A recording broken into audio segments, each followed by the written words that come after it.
Buenos días compañeros, el día de hoy vamos a hacer la presentación de la actividad de telemedicina, en este caso enfocado a electrocardiografía. Nosotros somos Lorena Vanessa Quejada, Angie Vanessa Murillo y mi persona Juan Martín Rojas Yepes. Para la realización de esta actividad se planteó el caso clínico de Carlos, el cual es un paciente masculino de 60 años de edad, residente en Currulao, el cual acude al centro de salud con dolor torácico 2 horas de evolución. Tras la realización del electrocardiograma se diagnosticó infarto agudo del miocardio de la cara anterior con elevación del segmento ST. Fue sometido a una angioplastia primaria con stent farmacológico sin complicaciones y posteriormente dado de alta sin disfunción ventricular. Se hizo tratamiento con aspirina, clopidogrel y rivaroxaban, 2,5 miligramos cada 12 horas. Carlos vive en la zona rural del municipio de Curulao, Antioquia, a unos 15 minutos de distancia a la cabecera municipal, en la cual hay un centro de salud de primer nivel, y a 50 minutos de distancia apartado, donde se encuentra un centro de salud de segundo nivel, un poco más adecuado para algún tipo de procedimiento que Carlos pueda llegar a necesitar, y es por esto que se remitió con telemedicina con el objetivo de hacer un seguimiento eficaz al paciente sobre el proceso de evolución de su infarto agudo del miocardio. La pregunta inicial por la cual basamos la investigación fue formulada gracias al sistema PICO, en el cual pues la P es por paciente problema. En este caso, pues la enfermedad que está en nuestro paciente es un infarto agudo del miocardio previo. La I es de intervención, la cual es como la intervención que queremos plantear nosotros, y en este caso es el monitoreo de posibles arritmias o secuelas que pueden quedar de esta patología a través de la telemedicina.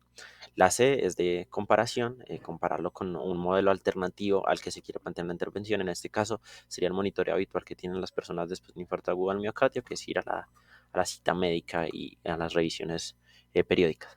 Y la O viene de outcomes o resultados, que es lo que queremos llegar a conseguir o a evaluar, en este caso la sensibilidad y especificidad del monitoreo del electrocardiograma a través de la telemedicina para el diagnóstico de arritmias y otras complicaciones de infarto. Y por último nos dejaría con la pregunta problema como tal, que es que si podría el monitoreo del electrocardiograma a través de la telemedicina identificar con mayor sensibilidad arritmias y otras complicaciones en pacientes con historial de infarto de miocardio. Luego de terminar la pregunta pico, procedemos con las estrategias de búsqueda. En este caso se utilizó el motor de búsqueda de PubMed con sus características de búsqueda avanzada, en el cual se utilizan términos boláneos para eh, mejorar el proceso de búsqueda de información. En este caso se utilizó el término I y el término O. El término I para darle prioridad a los temas que llamamos más importantes como telemedicina y infarto del miocardio. Y el término O para incrementar la cantidad de artículos que nos salían o que nos podían filtrar por medio del uso de sinónimos como ataque al corazón. Una vez realizada la búsqueda se encontraron una gran cantidad de artículos investigativos que se orientaban hacia nuestro tema de interés, pero finalmente nos decantamos por el artículo, el cual mencionaremos a continuación. Como mencionó mi compañero en la diapositiva anterior, el nombre del artículo que escogimos es Evaluación telemédica del riesgo cardíaco mediante monitores cardíacos implantables en pacientes después de un infarto de miocardio con disfunción autonómica. Este artículo principalmente está enfocado en pacientes con antecedentes de infarto de miocardio que, como sabemos, pueden sufrir de una regulación del sistema nervioso autónomo cardíaco, por lo que tienen mayor riesgo de complicaciones como las arritmias, accidente cerebrovascular, progresión de la insuficiencia cardíaca y muerte cardíaca. Esa disfunción autonómica se puede detectar mediante el análisis de bioseñales como la dinámica de repolarización periódica y la capacidad de desaceleración de la frecuencia cardíaca. Y partiendo de todos estos datos se pueden identificar pacientes con factores de riesgo para hacerles un seguimiento con el fin de detectar tempranamente todos los eventos anteriormente mencionados mediante la monitorización telemédica con monitores cardíacos implantables. Partiendo del anterior, tenemos el objetivo del artículo, que es demostrar que la monitorización telemédica con monitores cardíacos implantables en pacientes que sufrieron un infarto de miocardio puede mejorar la detección temprana de eventos arrítmicos subclínicos pero relevantes para el diagnóstico.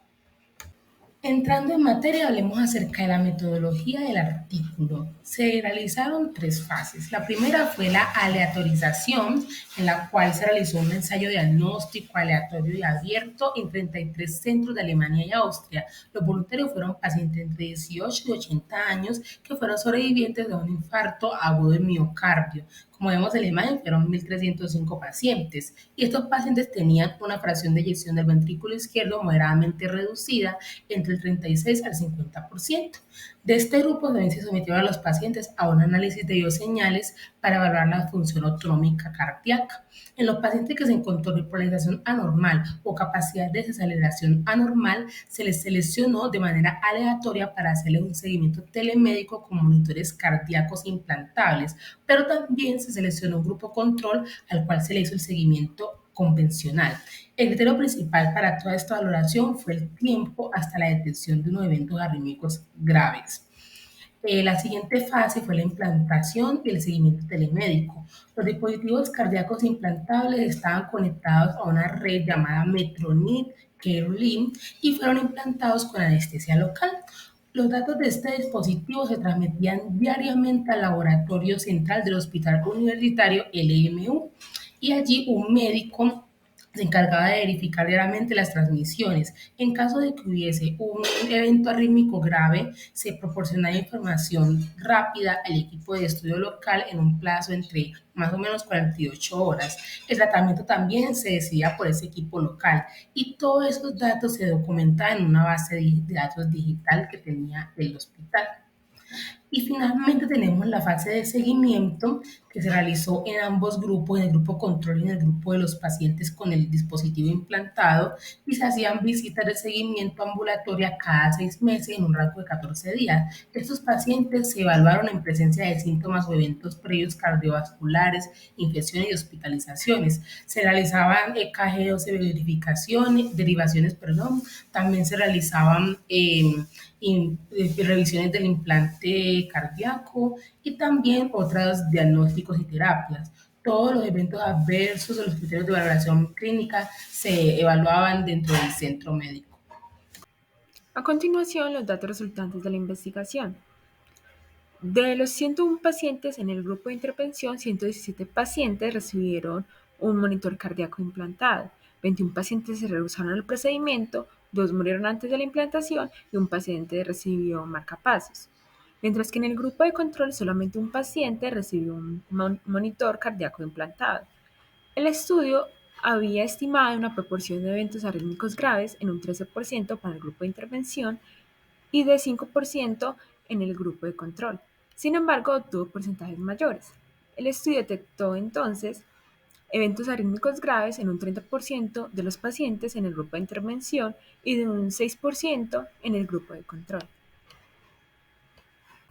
A lo largo del estudio se iniciaron más intervenciones diagnósticas y terapéuticas en el grupo del monitor cardíaco implantable que en el grupo de control, como lo fueron los implantes de desfibriladores automáticos en 13 pacientes versus en 5 en el grupo de control, implantes de marcapasos 6 pacientes frente a ninguno en el grupo de control, estudios electrofisiológicos en 12 pacientes versus 3 en el grupo de control, ablaciones con catéter en 10 versus 3 e inicios de anticoagulación oral por eventos de fibrilación auricular en 13 pacientes versus 11. En el grupo de intervención y el grupo de control, la precisión predictiva de eventos arrítmicos graves para la predicción de eventos cardíacos y cerebrovasculares adversos mayores fue similar. Los hallazgos demuestran entonces la eficacia de la monitorización telemédica con monitores cardíacos en pacientes con infarto agudo de miocardio para la detección temprana de eventos arrítmicos graves subclínicos. También predice con una sensibilidad 3 veces mayor complicaciones cardíacas y cerebrovasculares con respecto al seguimiento convencional. Por lo tanto, el seguimiento con monitores cardíacos implantables es superior al seguimiento convencional. Sin embargo, hubo limitaciones en el estudio como la estratificación del riesgo, donde solo se centró en la función autonómica cardíaca, por lo que es importante considerar otros marcadores clínicos para posteriores estudios. Con esto finalizamos nuestra presentación del artículo. Muchas gracias.